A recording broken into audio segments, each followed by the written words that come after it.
याचना करने से दास को बाबा खींच के ला सकता है। तो मांगे, बाबा प्रसन्न है। गुरुदेव कहा करते थे जब किसी का जन्मोत्सव होता है या किसी की शादी हो रही होती है तो वो मूड में होता है।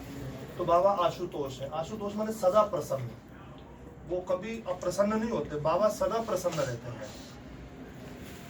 और आपने देखा होगा श्री रामचरितमानस के प्रसंग में भगवान अभिनय कर रहे हैं, श्री राघवेंद्र सरकार अभिनय कर रहे हैं, जानकी जी को ढूंढ रहे हैं, हे खगमृग हे मधुकर श्रेणी तुम देखी सीता मृग नैनी।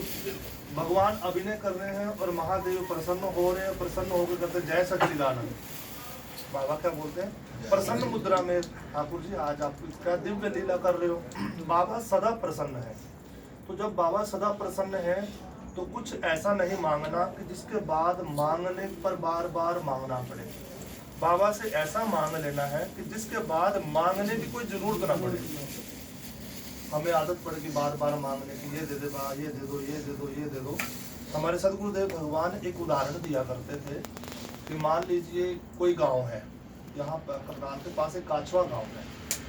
तो काछवा नहीं तो हम करनाल का उदाहरण लेते हैं। करनाल में अब तो बहुत बड़ा नगर बन गया और अच्छा नगर बन गया है। बस एक मिनट में कृपया सिर्फ ध्यान से श्रवण करेंगे इस दृष्टांत को। उसमें गांव, मान लीजिए पहले गांव था और गांव में एक ही कुआं था। क्या कह रहे? एक ही कुआं था जहाँ से जल लेना है, अभिषेक करना है, जल लेना है, स्नान करना है, पान करना है, गृह कार्य करना है। अब उस कुएं में कीड़े पड़ गए। क्या पड़ गए? कीड़े पड़ गए। अब जल कहाँ से लिए, पिए कहाँ से, स्नान कहाँ से करें, अभिषेक कहाँ से करें, बड़ी दिक्कत होगी। बत्रा जी ने मीटिंग बुलाई, कैसे किया जाए। कहने लगे महाराज जी आते हैं यहाँ पे रघुनाथ मंदिर में, चलो महाराज जी के पास चलते हैं। सरदाना जी के पास गए कि महाराज जी को मिलना है। पहले पीए को मिला जाता है, सरदाना जी से कहा महाराज जी से मिलना है। सरदाना जी महाराज जी से मिलाने ले गए।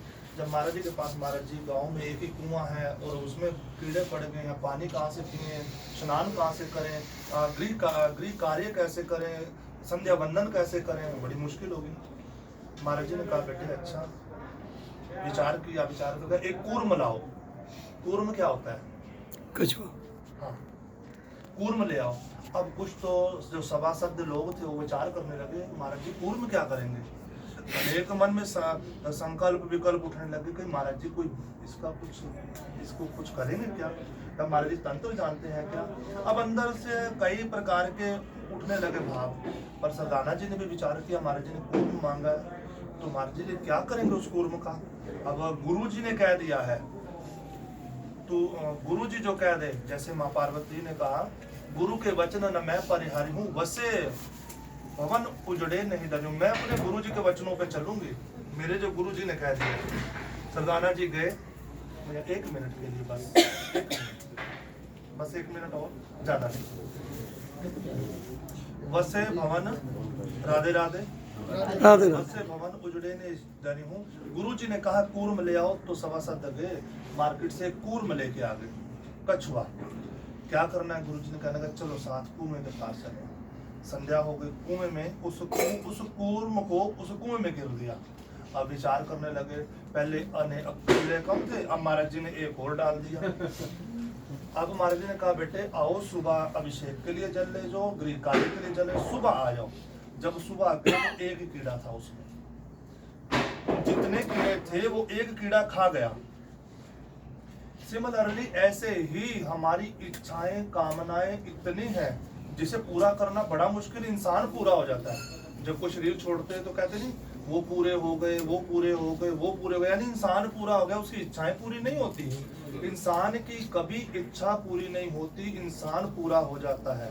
पर एक इच्छा और बना ले इस इच्छा को खाने के लिए। जैसे कछुआ सारे कीड़े खा गया, एक इच्छा और बना ले। वो इच्छा क्या है? अब कोई बताए वो इच्छा क्या है? हाँ जी, भगवान भजन हो सकता है, सिमरन ही है, बहुत अच्छा। हाँ बहुत अच्छा, तुलसी बाबा वाली बात कर दी। कलयुग केवल नाम धारा। चैतन्य महाप्रभु ने भी कहा हरे राम हरे राम हरे राम केवलम कलो नास्तेव नास्तेव गतिरन्य था। अब सिमरन किस लिए? सिमरन किस लिए करना है? जीवन का उद्धार करना है। जिस ना बेटे जिस जीवन का उद्धार, ठीक है बहुत अच्छे, हाँ 90% पहुंच गए। गुरबानी में जो कहा, भई प्राप्त मनुख दे हरिया, गोविंद मिलन किए तेरी बरिया। जैसे वो कीड़े सब खा गया वो इच्छा, वैसे ही सिमिलरली एक इच्छा और बनानी कि मुझे भगवान को मिलना है, मुझे ठाकुर जी को मिलना है। मैं सबसे रहा मैं मिलता, तुझसे मिलन हुआ ना।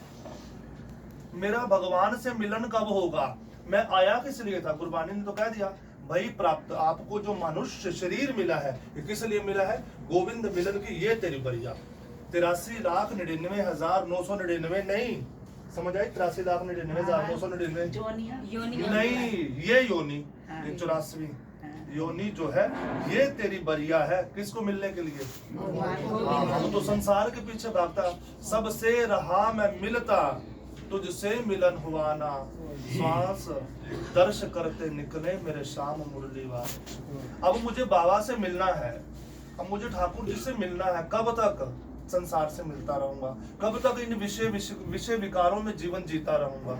बस इन्हीं शब्दों के साथ आज के सूत्र को ध्यान से सभासद भी, हमारे गुरु भ्राता भी, अगर एक संकल्प बाबा से प्रार्थना की कि अपने किसी बच्चे को भेज दो, तो बाबा ने प्रकट कर दिया। सेम उसी डेट पे, उसी दिन में, उसी वार में, जो वार मांगा वही वार मिल गया, शनिवार मिल गया, संडे मिल गया, सब कुछ मिल गया।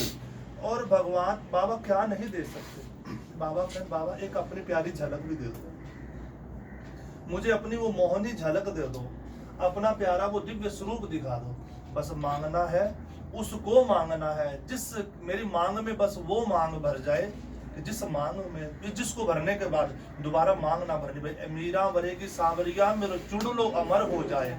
ऐसे वर को क्या वरूं जो जन्मे और मर जाए, वर वर्गीय गिरवर लाल को मेरो चुड़लो अमर हो जाए। बोले वृंदावन।